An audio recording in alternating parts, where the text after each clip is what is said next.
Hello everyone, welcome to अनुभव commerce classes. आज हम अपनी सीरीज के सेकंड लेक्चर में हैं इशू ऑफ शेयर्स की। कल हमने पढ़ा था कैरेक्टरिस्टिक ऑफ अ कंपनी कि एक कंपनी की कैरेक्टरिस्टिक्स क्या क्या होती हैं। अगर आपको उस वीडियो से रिलेटेड कोई डाउट है तो आप अभी भी कमेंट सेक्शन में बता सकते हैं। आज हम पढ़ेंगे काइंड्स ऑफ कंपनी कि कंपनी किस किस तरह की होती है। कल हमने पढ़ा था कंपनीज की क्या क्या कैरेक्टरिस्टिक्स होती हैं। आज हम पढ़ेंगे काइंड्स ऑफ कंपनी, कंपनी किस किस तरह की होती है। सबसे पहली कंपनी जो है अनलिमिटेड कंपनी। अनलिमिटेड कंपनी एक ऐसी कंपनी जहां पर मेंबर्स की लायबिलिटी अनलिमिटेड होगी।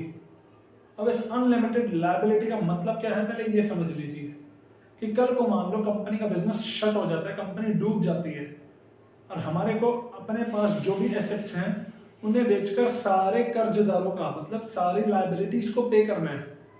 तो अगर ऐसे केस में हमारी एसेट्स लायबिलिटीज को पे करने में इनसफिशिएंट रह जाती हैं तो जो मेंबर्स हैं उन्हें अपनी प्राइवेट एसेट बेचकर उन लायबिलिटी की पेमेंट करनी पड़ेगी। This is known as unlimited liability. तो अनलिमिटेड कंपनी कौन सी होती है? जहां पे मेंबर्स की लायबिलिटी क्या हो, अनलिमिटेड हो। कि मतलब अगर कल कंपनी डूब गई और कंपनी की एसेट्स कम पड़ गई लायबिलिटीज की पेमेंट करने के लिए, तो आपको अपनी प्राइवेट एसेट्स भी बेचनी पड़ेगी इन ऑर्डर टू पे द लायबिलिटीज। पर अगर हम एक बात सोचे, कल हमने कैरेक्टरिस्टिक ऑफ कंपनी में पढ़ा था लिमिटेड लायबिलिटी कि कंपनी में अनलिमिटेड लायबिलिटी नहीं होती, क्या होती है? Limited liability. तो ये अनलिमिटेड कंपनी कहाँ से आ गई? ये अनलिमिटेड कंपनी हमारी इंडियन लॉ कंपनीज एक्ट 2013 जो है हमारे को परमिट करता है कि आप अनलिमिटेड कंपनी बना सकते हो, पर ये इंडिया में नहीं चलती because it is a risky type of organisation. अगर हमारे को अनलिमिटेड लायबिलिटी ही रखनी है तो हम पार्टनरशिप बिजनेस करेंगे, कंपनी क्यों बनाएंगे?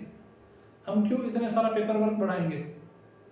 तो अनलिमिटेड कंपनी वैसे तो लॉ के हिसाब से सही है पर इंडिया में नहीं चलती। इसीलिए कल हमने कैरेक्टरिस्टिक्स में क्या पढ़ा था कि कंपनी की लायबिलिटी लिमिटेड होती है। Second company, company limited by guarantee.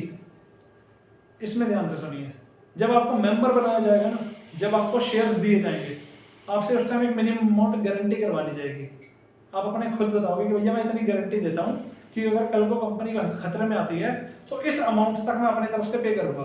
For example आपने कह दिया मैं 2 लाख रुपए पे करूँगा, और कल को कंपनी दिक्कत होगी, कंपनी किसी दिक्कत में आ गई और कंपनी को बंद करना पड़ा और उस टाइम कंपनी की जो एसेट्स हैं वो लायबिलिटीज को पे करने के लिए सफिशिएंट नहीं है, तो कंपनी आपको क्या फोन करेगी और कहेगी भैया 2 लाख रुपए तो जितनी आपने गारंटी दी थी।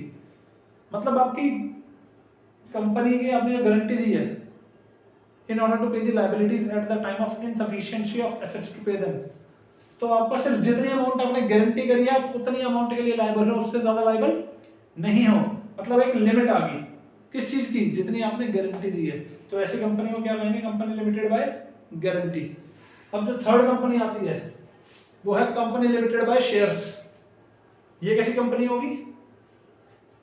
आप कल को किसी कंपनी के मेंबर बनते हो तो आप उसके शेयर्स का सब्सक्राइब करोगे, उसके शेयर्स खरीदोगे, तो जो उन शेयर्स की फेस वैल्यू होगी, फेस वैल्यू मतलब जितने का वो शेयर्स ओरिजिनली इशू किया था कंपनी ने, उतनी अमाउंट तक आपको पेमेंट करनी पड़ेगी। फॉर एग्जांपल मैंने किसी कंपनी के 1 लाख शेयर्स खरीद लिए एट ₹10, कितनी अमाउंट होगी? 10 लाख। मैंने किसी कंपनी के 1 लाख शेयर्स खरीदे हैं 10 रुपए के हिसाब से, तो कितनी अमाउंट होगी? 10 लाख। तो कल को अगर कंपनी डूब जाती है तो मुझे 10 लाख रुपए तक की मेरी गारंटी है, मेरी मतलब लायबिलिटी बनेगी कि मेरे को 10 लाख रुपए देने हैं।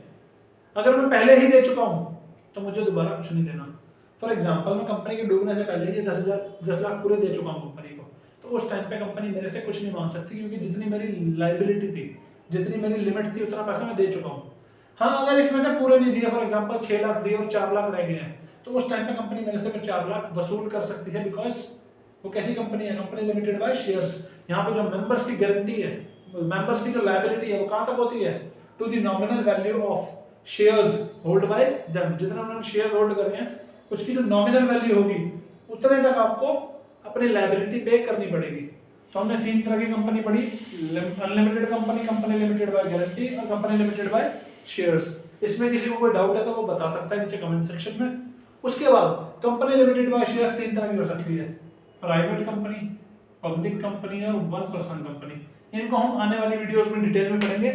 एक छोटा सा सेशन था हमारा। Thank you. और आगे मिलते हैं इसी सीरीज में नई वीडियोस के साथ। आप हमारे चैनल को सब्सक्राइब कर दीजिए। वीडियो अच्छी लगी है तो वीडियो को लाइक करें, शेयर करें। Thank you.